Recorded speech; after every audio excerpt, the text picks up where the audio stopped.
demais. Olá, turma do 8º ano. O tema da aula de hoje será sobre fecundação, gravidez e parto. Primeiro, nós vamos ter que iniciar a aula entendendo o que seria a fecundação. Na verdade, a fecundação é a união de dois gametas, o gameta masculino, que é o espermatozoide, e o gameta feminino, que é o óvulo. A união do óvulo com o espermatozoide, a gente chama isso de fecundação. Mas onde ocorre a fecundação? A fecundação ela ocorre nas tubas uterinas da mulher. Nós vimos nas aulas passadas que a mulher, ela contém duas tubas, a tuba do lado direito e outra tuba do lado esquerdo. E a fecundação, ela ocorre justamente nas tubas. Durante o ato sexual, milhões de espermatozoides são liberados na vagina da mulher. A grande maioria, eles morrem. Como eu falei para vocês, a vagina da mulher, ela contém um pH ácido. E logo na entrada da abertura vaginal, vários espermatozoides, no momento que o homem ejacula, já morrem. Alguns, eles conseguem atravessar o útero, e aqueles que conseguem, eles chegam até o óvulo. E assim, quando ele chega no óvulo, ele penetra. Aqui tem uma vista de microscópio, né, de vários espermatozoides, uma lente de aumento de 1000 vezes. O que é o zigoto? O zigoto é aquela célula resultante da união do espermatozoide mais o óvulo. Eles dois, quando ocorrem a fecundação, formam essa célula, que é chamada de célula-ovo ou zigoto. Essa célula, ela se divide pelo processo de divisão celular, que nós chamamos de mitose. À medida que segue seu caminho pelas tubas uterinas em direção ao útero. Na mitose, a divisão celular resulta em duas células idênticas à célula original. Aqui eu tenho uma célula-ovo que está começando a se dividir, formando outras. Quando o embrião, na verdade, a célula-ovo, ele chega até o útero da mulher, por volta do 7º dia, após a fecundação, o embrião chega ao útero e se implanta na parede uterina. Quando chega na parede uterina, ocorre um processo que a gente chama de nidação. O que é a nidação? É quando a célula-ovo, ela fixa-se na parede uterina. E ela fixando na parede uterina, o embrião, ele vai conseguir se desenvolver. E com 9 meses, estará, né, aquele bebê formado. Aqui mostrando para vocês como é que funciona esse processo de nidação. Aqui eu tenho uma tuba da mulher, né? A tuba da mulher, que, veja que aqui tenho a célula-ovo já formada, ela já formada, fixando-se no útero, né? E aqui é esse processo que a gente chama de nidação. Aqui, no caso, a fecundação, ela já aconteceu, a célula-ovo, ela já se formou e está migrando para o útero, até ocorrer o processo que a gente chama de nidação. Quando a nidação ocorrer, que é em torno dos 3 ao 3º ao 5º dia, após o ato sexual, nós podemos dizer que a mulher está grávida. O que seria a gravidez? É quando o organismo feminino garante o desenvolvimento de um novo ser, até ele estar pronto para nascer. A gravidez, ela tem origem na fecundação, e ela termina quando a mãe tem o seu bebê. Ou seja, é a partir do momento que ocorreu a fecundação e que a mãe ela teve o seu parto, que a gente diz que a mulher estava grávida. Após a fecundação, o zigoto, né, ele já começa a receber o nome de embrião.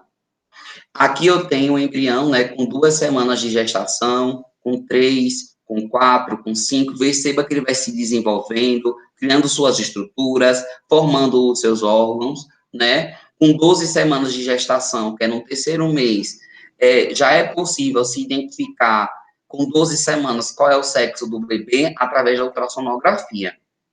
né? Qual é o primeiro sinal? O primeiro sinal da gravidez é a interrupção da menstruação. Isso não é uma regra. A mulher ela pode parar de menstruar não apenas porque estava grávida, mas ela pode parar de menstruar por diversos motivos hormonais ou até mesmo emocionais.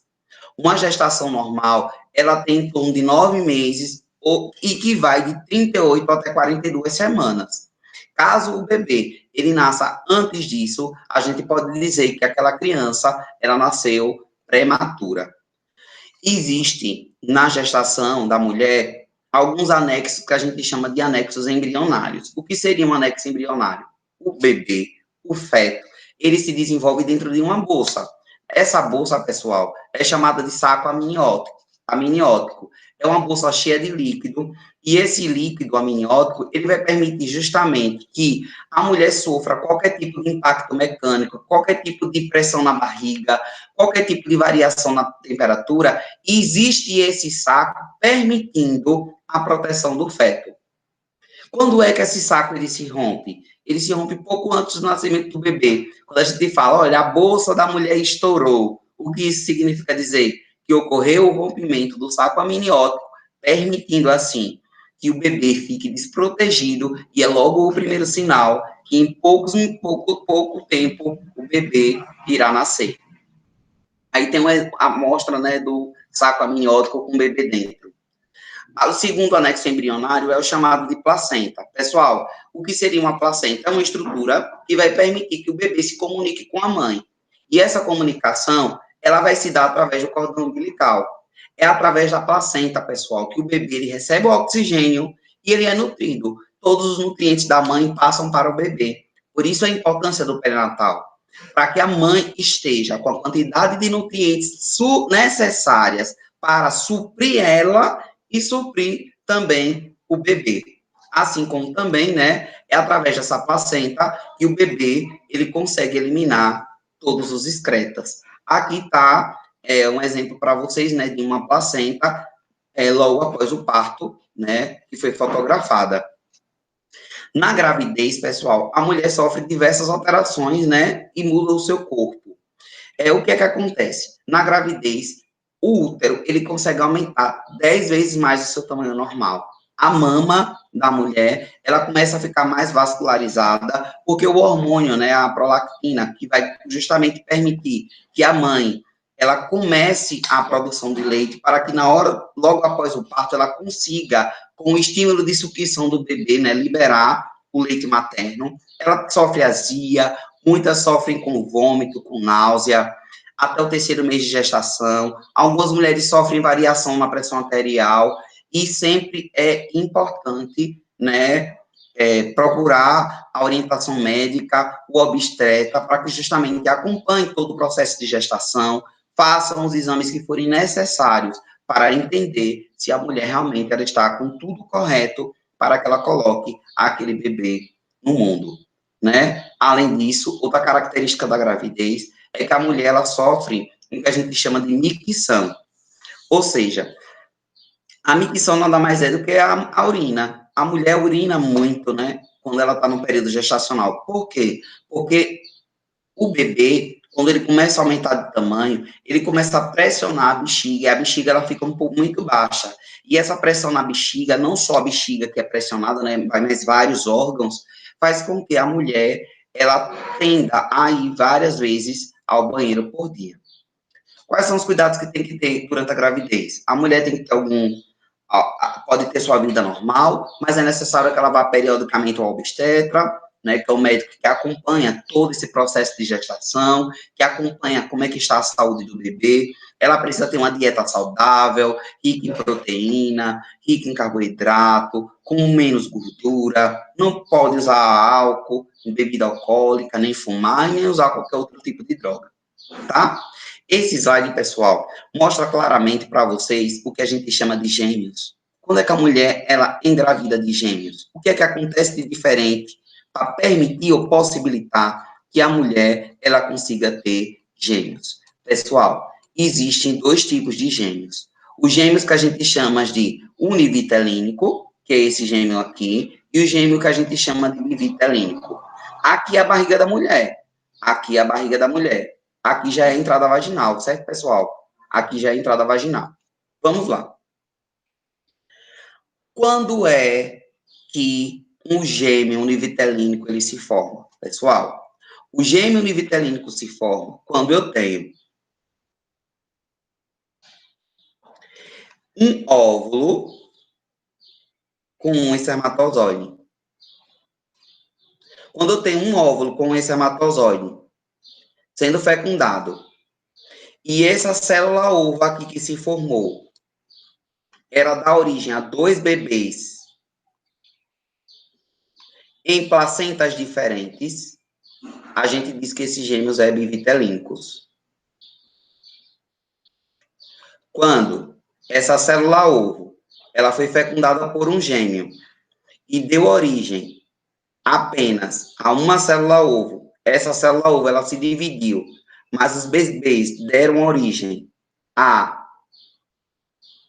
2 bebês dentro de uma mesma placenta, significa dizer que esses gêmeos, eles são chamados gêmeos univitelínicos, ou seja, são geneticamente idênticos, tá? Então, quando a gente tem os gêmeos univitelínicos, o que é que eu tenho? Eu tenho um espermatozoide mais um óvulo, dando origem a uma célula ovo. Essa célula ovo, ela se divide, uma parte origina um bebê, a outra parte origina outro bebê. Nessa situação, eu tenho 2 bebês com o mesmo sexo, com a mesma característica hereditária, tá? Mesmas características genéticas, não mudam em nada. A única coisa que eles mudam, na verdade, são as digitais. Por quê? As digitais da mão, elas são, as digitais, né? Elas são formadas de acordo com o movimento que os bebês, eles irão ter no momento da gestação. Os gêmeos bivitelínicos, pessoal, é o contrário, né? Eu tenho 2 espermatozoides, 2 óvulos, formando 2 bebês. Só que esses 2 bebês, pessoal, tanto podem ser do mesmo sexo, ou 2 meninas ou 2 meninos, como podem ser esses 2 bebês de sexos diferentes. Uma menina e um menino. Nunca os gêmeos univitelínicos você vai encontrar com sexos diferentes, mas o bivitelínico sim, certo? As características deles são iguais? Não são. Por que não são? Porque foram formados a partir de óvulos e espermatozoides diferentes. O que eles vão ser? Vão ser muito semelhantes com qualquer outro irmão, tá? Só que as características genéticas deles não são iguais. Por que não são iguais? Porque foram formados de óvulos e espermatozoides diferenciados. Assim, é uma justificativa que tanto ele pode nascer 2 meninas, pode nascer 2 meninos, pode nascer um menino e uma menina. Porque é apenas 2 fecundações ocorrendo no mesmo momento e sendo geradas no mesmo momento a partir de uma mesma mãe. Por isso são chamadas de gêmeos. O parto, ele ocorre em torno de 9 meses depois que a fecundação ocorreu. Antes disso, né, a gente diz que o parto ele é prematuro. Quais são os sinais do parto? Cólica, que é o que a gente chama de contrações do útero, e rompimento do saco amniótico. Quais são as fases do parto? Dilatação do colo do útero, para que o bebê saia. A saída do bebê, né? O bebê, normalmente, ele encontra-se de ponta cabeça. Ele nasce nessa posição, né? De cabeça para baixo. É a cabeça, primeiro, que passa pelo canal vaginal, caso o parto seja normal. E, caso seja o parto cesáreo, né? É feito um corte, né? Acima da vagina, né? Onde o bebê, ele é retirado de forma induzida. A expulsão da placenta, ela ocorre de forma natural. Quando o bebê nasce no parto normal, né, o cordão umbilical ele é cortado. O útero ele começa a se contrair mais uma vez e assim ele expulsa, né, a placenta de dentro do corpo da mulher. Com isso, a gente conclui a aula de hoje. Passo para vocês a atividade da página 172 e 173 do livro didático. Lembre de fazer o cabeçalho, colocar o nome de vocês. Eu estou de plantão de 8 até o meio-dia para sanar qualquer dúvida que vocês tenham. Desejo a vocês muita saúde. Fique em casa e deixe que a escola vá até você. Muito obrigada pela atenção.